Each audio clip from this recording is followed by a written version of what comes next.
o Tales, com essa expressão tudo está cheio de deuses, está exatamente dizendo isso que eu falei anteriormente, né? Ele está colocando uma dimensão sagrada para a água. Não no sentido mais religioso, mas sagrada no sentido que nós mesmos temos hoje, né? Você fala assim, aquilo ali é sagrado para mim. E hoje a gente vê uma consciência planetária, né? Por outros motivos, a gente não está na mesma perspectiva do Tales, mas a gente, de certa forma, está começando a reconhecer a água como algo sagrado, porque ela vai faltar, ela vai acabar. Dizem que é um recurso que vai ser disputado por guerras no futuro. A gente já vê, nós aqui no Brasil, já estamos vivendo um pouquinho isso, com territórios em disputa, empresas multinacionais comprando lugares com recursos aquíferos para produzir água mineral, para de alguma forma garantir uma posse da nossa água. Então a água é algo estratégico e sagrado no sentido que é fundamental para a nossa vida, tá? Se ele não tem aquela dimensão tão grande que o Tales deu, como a gente poderia dizer, ele pode ter errado no mais amplo, né? no atacado, mas no varejo ele acertou, porque a água realmente é fonte de vida para nós e para os vegetais, para a natureza como um todo. A água é fundamental. Mesmo uma pedra, uma montanha, o movimento dela, a existência dela, muitas vezes depende, o desgaste dela depende da quantidade de água que ela tem ou não, né? Então, que ela recebe, né, ou não. Então, minha gente, essa dimensão, o Nietzsche vai ressaltar essa dimensão dele como filósofo, né, que se afasta do cientista e dos outras formas de abordagem do real, a religião, o mito, e ele vai exatamente mostrar que ele é filósofo nesse sentido. Cria um conceito e dá uma força para esse conceito quase que sacralizadora, né? Eu me lembro de um amigo meu, padre, que ele chegou para mim uma vez e falou que tinha vindo de uma missão que ele fez lá com índios. É um padre que era ligado à teologia da libertação, né? Ele ainda mas hoje esse movimento foi um pouco sufocado pela igreja, mas ele me contou que estava trabalhando com os índios e ele foi fazer uma determinada, não sei se era um batismo, qual foi a situação, e ele pegou e benzeu uma água. E aí o índio perguntou a ele, mas por que você precisa benzer a água? Ela não é já abençoada? Ela já não é uma coisa divina? Aí o padre disse que nunca mais naquela região ele só benzia água em lugares que entendiam aquilo, porque na verdade ele percebeu que era mesmo uma bobagem, não no sentido religioso, mas no sentido de que a água é realmente uma coisa pura. Se você acredita em Deus como Criador, não é porque eu vou fazer uma oração que a água vai se tornar sacralizada. Eu achei muito interessante esse relato dele, que mostra essa visão da água como algo fundamental, quase que sagrado na nossa vida, né? Então, para Tales, tudo é permeado por esse elemento originário que é a água. Tales também, para concluir essa pequena explicação, nós não temos muita coisa do Tales, mas apesar de ser uma pequena contribuição que restou para a gente na reflexão, ele como material de leitura, mas ele foi um provocador. Quantas pessoas escreveram tanta coisa a partir do que ele pensou, e também dele ter sido um precursor. Ele abriu os portais para uma série de outros filósofos que vão avançar nesse campo, né? Ele criou a experiência, volto a dizer, a experiência grega de filosofia, tá? Agora, ele também criou uma perspectiva que depois vai marcar muitas correntes na filosofia, o monismo. O que é o monismo? Um princípio original que abarca, é a base de toda uma explicação. O monista, ele não tem explicações, por exemplo, não é a água conjugada com outras coisas. A água está absoluta como grande base, como grande fundamento, como arquê. Então ele vai, vários filósofos originários, né, vários pensadores desse período vão também trabalhar numa perspectiva monista, elegendo um ser, um objeto como base para tudo. Tá? Eu queria agora encerrar a nossa fala comentando um pouquinho mais da presença dos filósofos, né? E como eles viram essa influência do Tales. Tem vários que eu não vou poder falar de todos, né? Mas só retomando, né? O Nietzsche, a gente voltando, né? Aqui é o Nietzsche fazendo essa reflexão final. O Nietzsche vai exatamente dizer que ele não teve a importância de criar um novo campo do saber, um novo campo de abordagem do real, que não recorreu ao mito, não recorreu à fé e que ainda não era uma ciência.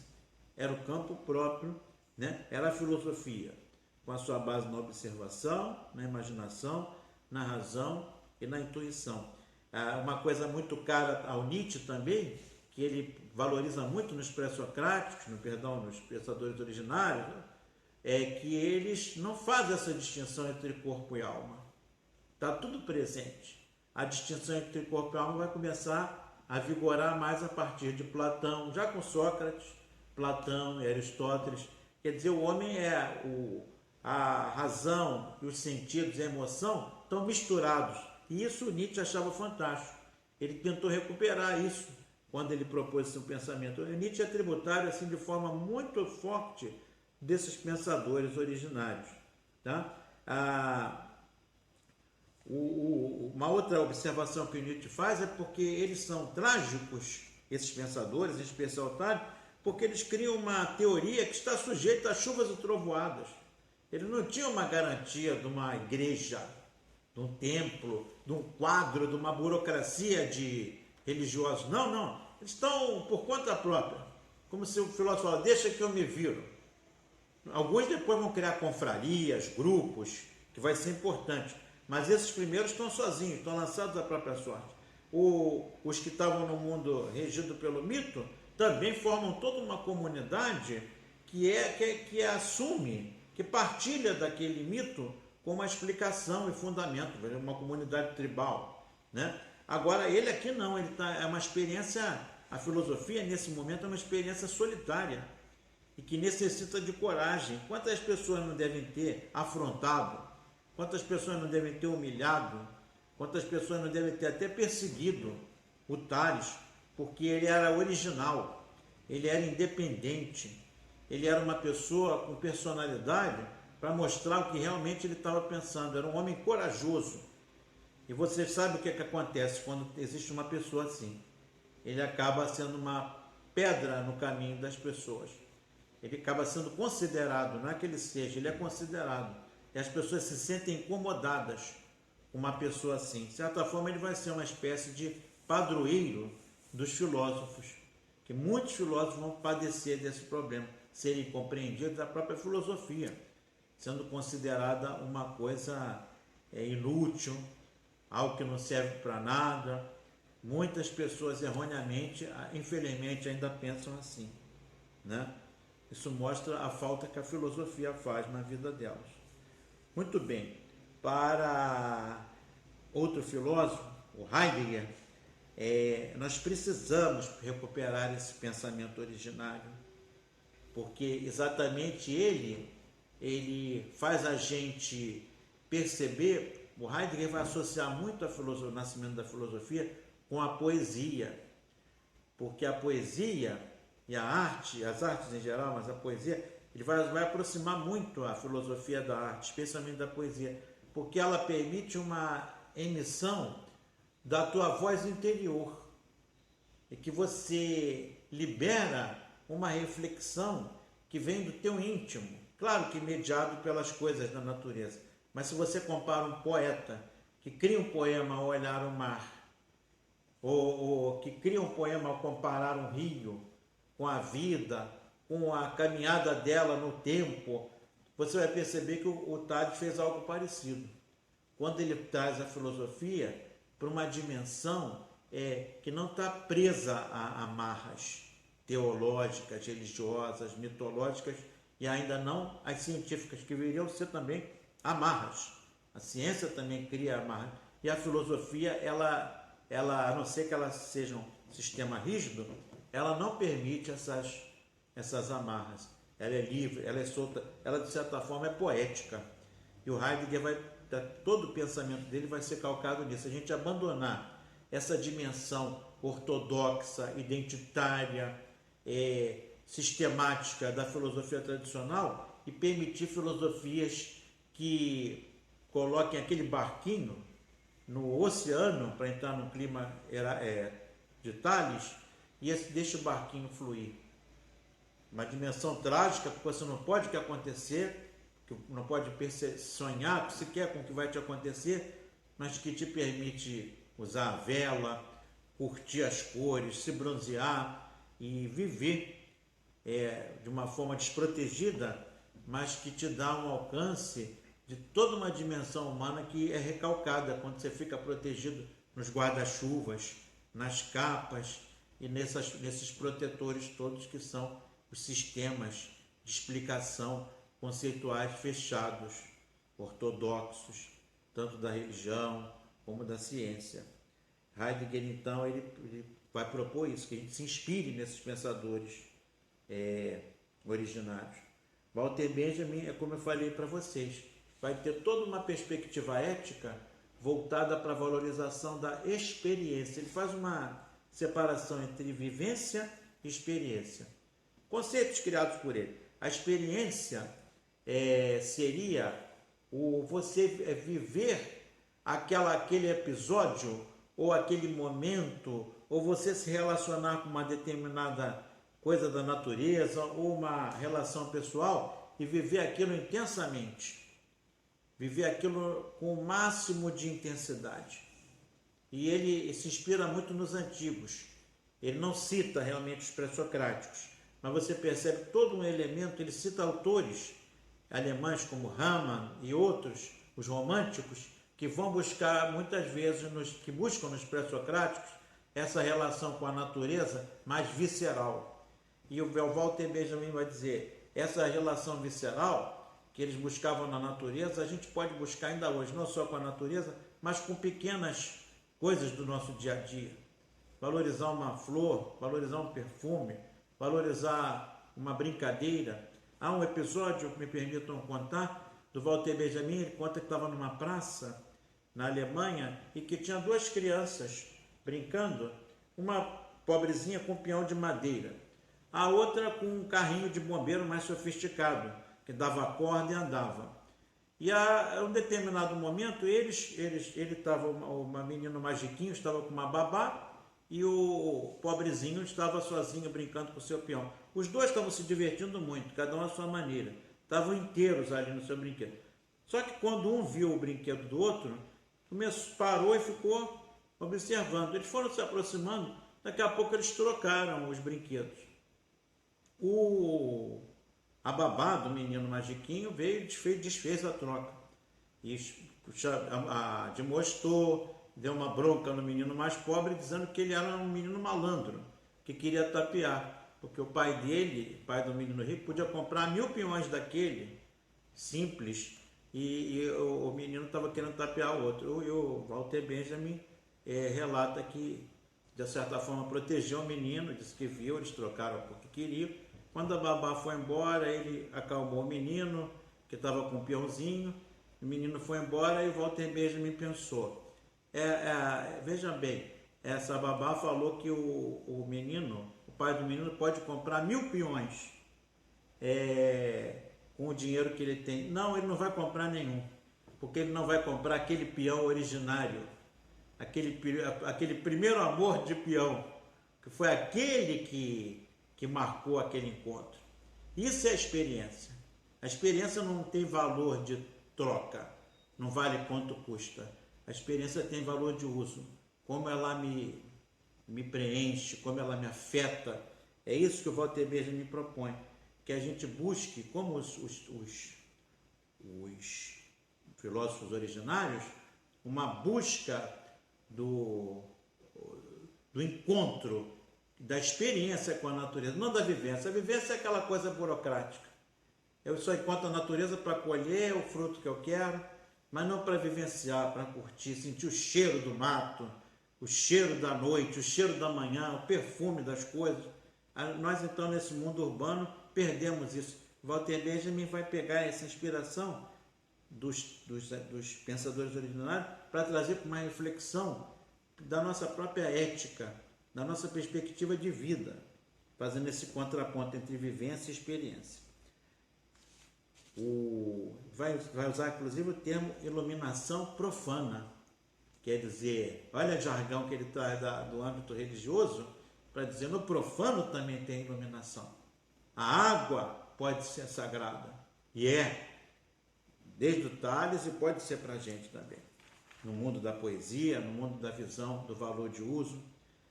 Bachelard, um autor também muito caro para mim. O Bachelard, ele vai trabalhar uma coisa que ele trabalha muito, ele cita muito os pré-socráticos, os pensadores originários. Tem livros sobre cada uma das matérias, tem livros sobre a água, sobre a terra, sobre o fogo e sobre o ar. Mas a tese central do Bachelard é a seguinte, é que o ser humano, aquilo que eu falei ainda há pouco, ele é que é o grande papa dessa visão. A nosso grande erro ocidental foi a gente trabalhar, ele vai dizer que não está presente nos pré-socráticos, foi trabalhar a ideia de que o homem é um ser racional e que, em contraponto à razão, está a imaginação.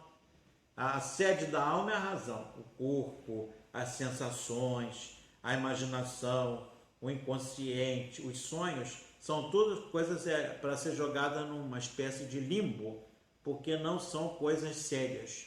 E aí o Bachelard vai mostrar muito bem que a imaginação, o homem não é sapiens, o homem é imaginans. O que é o homo imaginans? A imaginação é que é o nosso elemento central, porque a partir da imaginação é que a gente organiza o mundo. Mas a organização não é um elemento racional? Mas ela é uma maneira de você trabalhar a imaginação. Aqui que está a questão do Bachelard.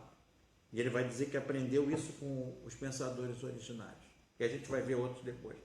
Ele vai dizer, olha, existe uma imaginação formal, que é a imaginação do discurso, é a imaginação da fala, é a imaginação da identidade das coisas, é a imaginação da matemática, do pensamento, do cálculo. Ela é formal, ela é formalizada. É a mais presente na nossa escola. Para dar outro exemplo escolar, você percebe qual o elemento mais valorizado na escola? O elemento da racionalidade, da razão. A emoção não entra muito na escola.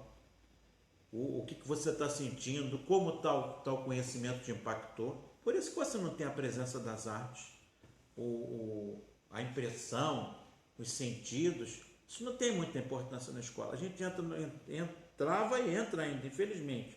Numa escola, parece que o nosso corpo é apenas um meio de transporte para a cabeça.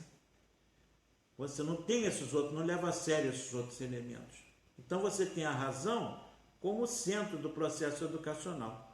Vou dar um exemplo para ficar claro para vocês. A maior parte das provas, olha outro nome extremamente racionalista. Olha o nome que a gente usa na escola. Grade curricular. Quer dizer, fica preso aí no currículo. Outro nome, disciplina. E outro nome, prova. Você vai ter que me provar que você sabe. Você vai ter que me provar que você atingiu a verdade. E eu sei o que é a verdade e vou querer ver se você vai me dizer. Bom, a partir daí o que acontece? Você tem toda uma série de provas. Vou fazer essa proposta para você pensar agora. Qual foi a palavra que iniciou a maioria das questões que você fez nas provas da sua vida? Mesmo em matérias que não são das exatas. Posso dizer? Você vai conferir aí. Explique. Calcule. Resolva. Classifique. Efetue. Compare. Sintetize. Resuma. Quer mais? Você deve saber várias outras aí. E aí, algum momento alguém te perguntou,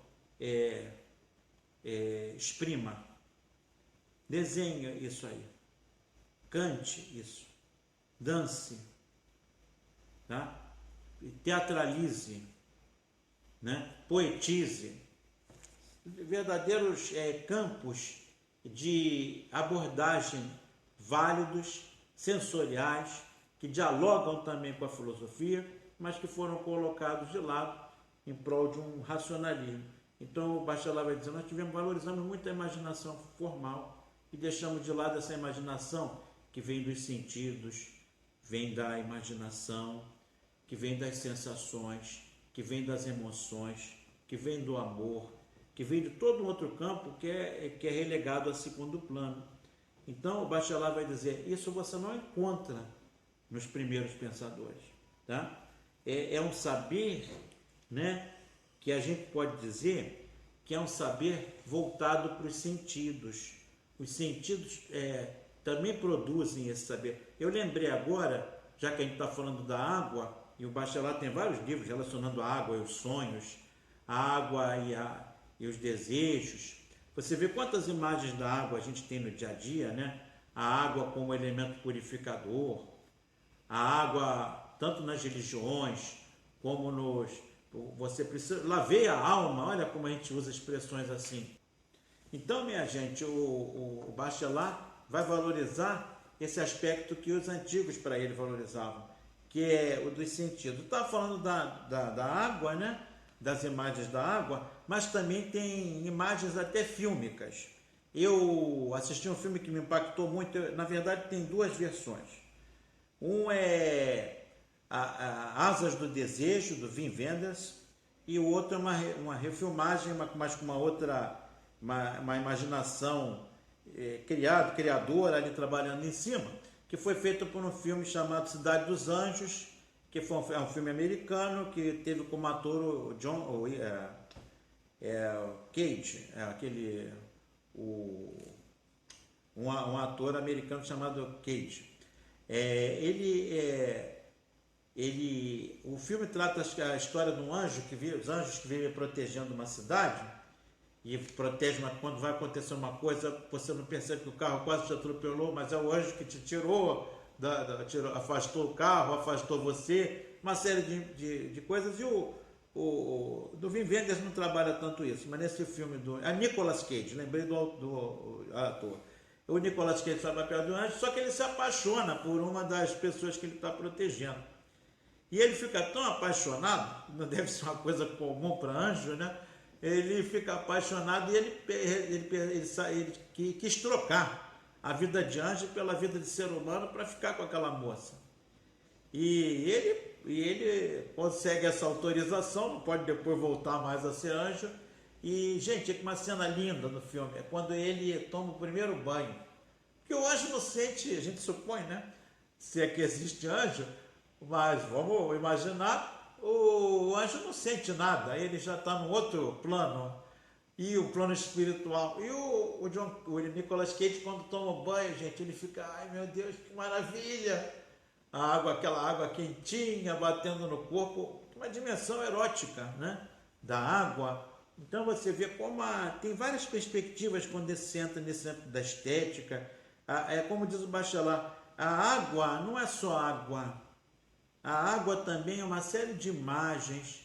A água é uma série de coisas que extrapolam a materialidade.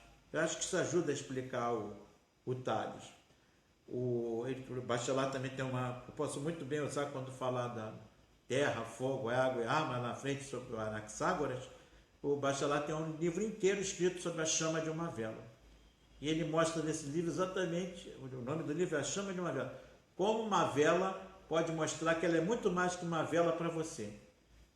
E aí você vai ver que ele escreve um livro inspirado naquela vela acesa, um livro lindo, né? Porque é uma dimensão que o Bachelard, e depois o nosso filósofo brasileiro, grande referência para mim, meu professor, Rubem Alves, já falecido há alguns anos, o Rubem Alves também vai trabalhar nesse registro, né, de que a filosofia tem que trabalhar, recuperar essa dimensão originária, anterior a essa ruptura corpo e alma, a essas essências, identidades que foram criadas. E ele vai dizer que a gente tem que trabalhar numa perspectiva da filosofia como produtora de sapiência, e não só de ciência. Mas o Helber, qual é a diferença? É você pegar a mesma coluna, que ele é um herdeiro do Bachelard, a ciência vem na linha da imaginação formal. A sapiência vem nessa linha da imaginação material. É a sapiência que eu tenho quando me encontro com a água. É a sapiência que eu vivo um amor. Quando eu encontro com a natureza, quando eu tenho prazer com uma atividade artística, quando eu estou aberto para as dimensões emocionais, sensoriais. Isso na nossa escola foi trabalhado como lazer, como um momento de pausa. Isso é educação, isso é formação, isso é inteligência. Esses autores têm muito a dizer para nós educadores. E o Rubem Alves vai mostrar por A mais B, e aqui eu fecho a minha explicação, a minha partilha do que eu penso sobre esses pensadores, esse inicial, Tales especial. Ele vai dizer: nós precisamos recuperar a ideia do saber no seu sentido original. A palavra saber, gente, tem a mesma origem da palavra sabor. Saber e sabor vem de sapere, tá? Saber e sabor vem de sapere. Elas vêm da mesma origem. Vivência familiar. Nessa questão do sabor, quando eu vi o Rubem Alves falando pela primeira vez, e a escola que não tem sabor, né? Nossa vida de trabalho quase não tem sabor, né? A não ser que a pessoa faça uma coisa que ela goste realmente, que não é o caso da maioria. Mas eu me lembrei, quando ele fala que saber no interior de Minas, as cozinheiras antigas falavam assim: isso provava uma coisa? Não, ainda não sabe bem. Bota mais um pouquinho de sal. E eu vi minha avó lá em Minas falar isso. Isso não sabe bem. Ainda não está com um gosto bom. Quer dizer, saber e gostar. Não está com gosto bom. E a minha avó, daqui do Rio, italiana, falava sapore. Sapore, quer dizer, não está com bom sapore. Quer dizer, a minha matriz italiana e mineira já me sinalizavam para isso. Acho que é por isso que essas coisas ficaram tão abertas no meu coração para quando eu tive contato, e daí o meu entusiasmo por falar desses autores originários, porque eles tentam recuperar esse contato com as coisas mais profundo, e não mediados por essas linhas identitárias que a gente vai ver que depois vão vigorar em muitos momentos na filosofia. A sorte é que elas alternam. Tem gente que contesta. Eu vou trabalhar com vocês essas correntes todas, o máximo que eu puder. Bom, eu queria então encerrar agora lendo para vocês e recomendando que vocês hoje têm canais aí de YouTube, ou podem buscar em discografia, uma letra de música, gente, que eu sempre vou citar, à medida do possível, uma letra de música da MPB. Mas o que tem a ver a MPB com a Grécia? Talvez esses autores nem conheçam. Bom, isso para mim não importa. O que importa é que, como eu percebo uma conexão com esses autores da antiguidade. Tem uma música que me passa muito, pelo menos para mim. Quero ver que vocês depois pensem se ela bate com o que vocês viveram aqui comigo hoje. É uma música chamada Planeta Água, do cantor e compositor famoso aqui do Brasil, um dos grandes da MPB, chamado Guilherme Arantes. Essa música se chama, então, Planeta Água. Eu queria ler, como na forma de versos, que eu não vou colocar a música, porque vocês têm como encontrar aí facilmente. É do Guilherme Arantes, Planeta Água. Olha que interessante. Eu tenho a impressão que o Tales poderia assinar embaixo disso aqui. Água que nasce na fonte, serena do mundo e que abre um profundo grotão. Água que faz inocente, riacho e deságua na corrente do ribeirão. Águas escuras dos rios que levam a fertilidade ao sertão. Águas que banham aldeias e matam a sede da população. Águas que caem das pedras, no véu das cascatas, ronco de trovão. E depois dormem tranquilas, no leito dos lagos, no leito dos lagos. Água dos igarapés, onde Yara, a mãe d'água, é misteriosa canção.